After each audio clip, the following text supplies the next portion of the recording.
starting here, and today we are going to talk about a little bit of homesteading, pros and cons. Okay, um, we have 4 acres here, and it probably took us about, I want to say, 2 years to actually clear this ourselves.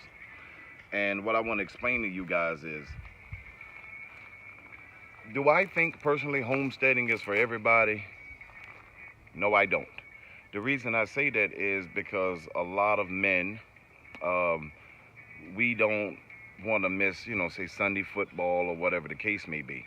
Because what happens here, I just got out of work half a day today, and what I'm going to do is I have to rake all of this up because right now the weather's starting to get cooler here in Central Florida. So we have a lot of rattlesnakes and stuff around, and I have children. So and they're gonna come back here and play, and then we breed dogs. So I have to try to keep this as maintained as I can.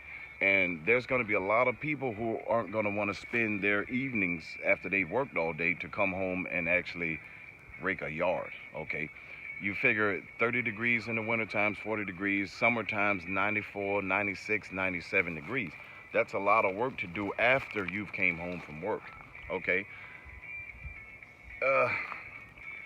So if one was to ask me would I do this over again, I would tell them yes. Reason being is because I'm more country. But now if I was to say individual who will come from up north who doesn't really like raking, weed whacking, tree pruning, all of those things play factors out here, because I'm going to show you guys something. Right over here next to that shed, there was another big tree. And one day we came home and there was, I think they called it an oak snake. And that oak snake was probably about this big around and at least 6-7 feet. And he was just hanging in the trees. Now to me, that's just too much. You know what I mean? But either way it goes, I'm the papa here. So if we have critters and things like that, I have to go tend to it. So I had to build myself up to say, okay, I could walk outside right now, there could be a rattlesnake. Okay, we've seen 10-foot rattlesnakes. It's a lot that goes into homesteading. There's been years that we don't take vacations because, okay, the upstairs bedroom AC blows out, the well blows out, fence falls on this, all in 1 month. So it's something that you have to really take in consideration. Okay, but do we love it here? Yes, we do. Okay, I'm going to show you another thing about living on a homestead. If you're afraid of snakes, I was out here the other day, right, and I saw it was a plant just growing, and I wondered what it was. Okay, now I'm going to show you guys something. Now if you look right here, this is a piece of bark.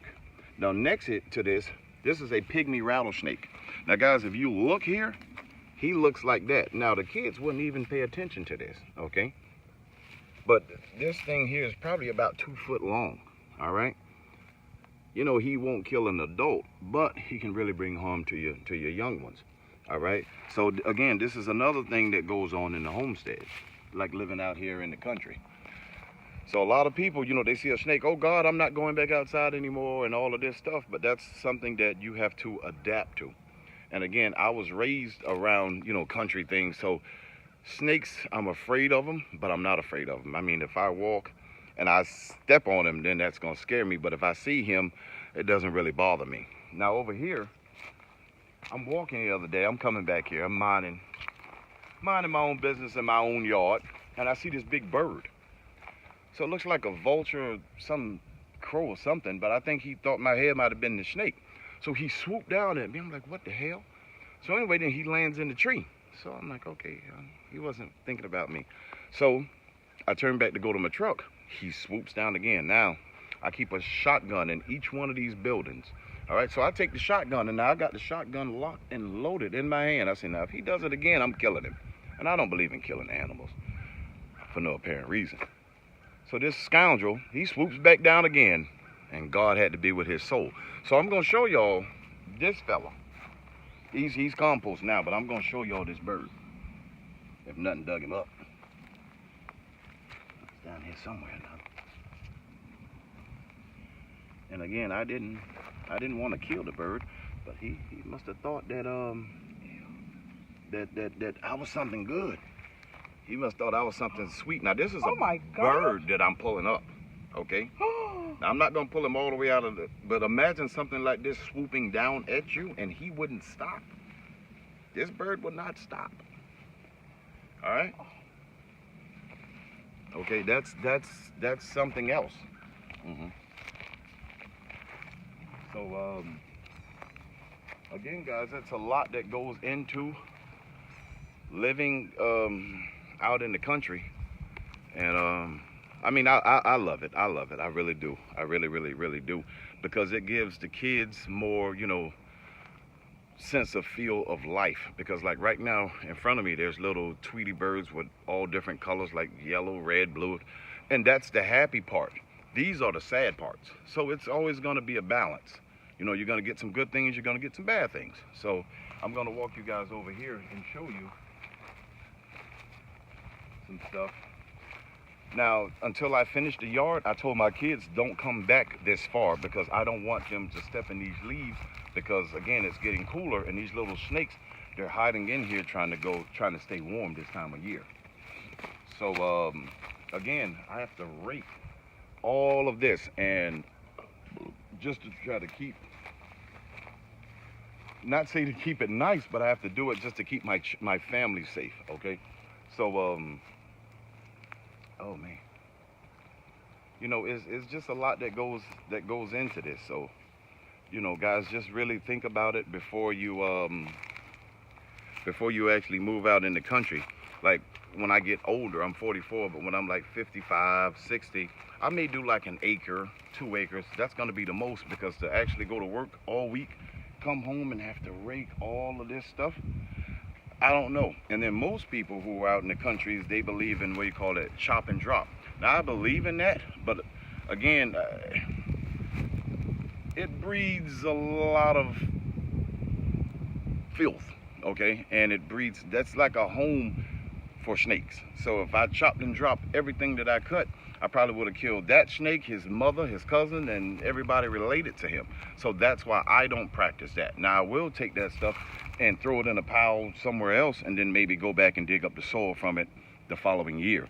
But would I initially cut down a tree and leave it there? No, I wouldn't do that. And living on a homestead, guys, if you have children, unless it's far away from your home, I wouldn't recommend it, because that's going to be a breeding ground for snakes and stuff like that. So I definitely wouldn't recommend it.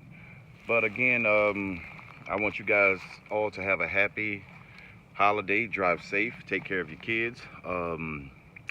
May God bless everybody. And am I missing to say something? Your wife? Oh, I love you too. Oh yeah, and love your wives, kiss your wives, all of that stuff my wife telling me to say. Honey, it's a stump behind you. If you was gonna flip over, now I was gonna have to pick you up. So again, Supreme Family Garden, better yards, better gardens.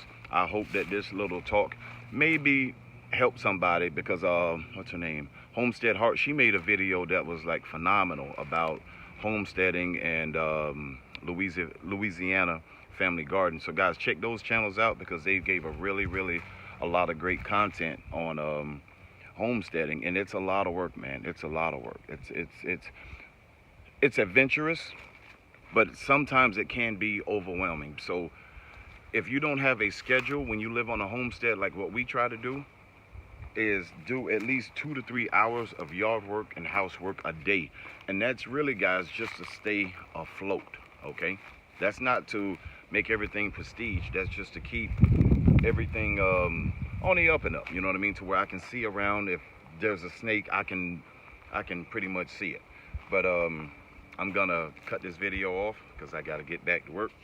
And but I just wanted to make you guys this video to show you that rattlesnake and that damn buzzard, whatever kind of bird that is. So may God bless you all, okay? Have a great one.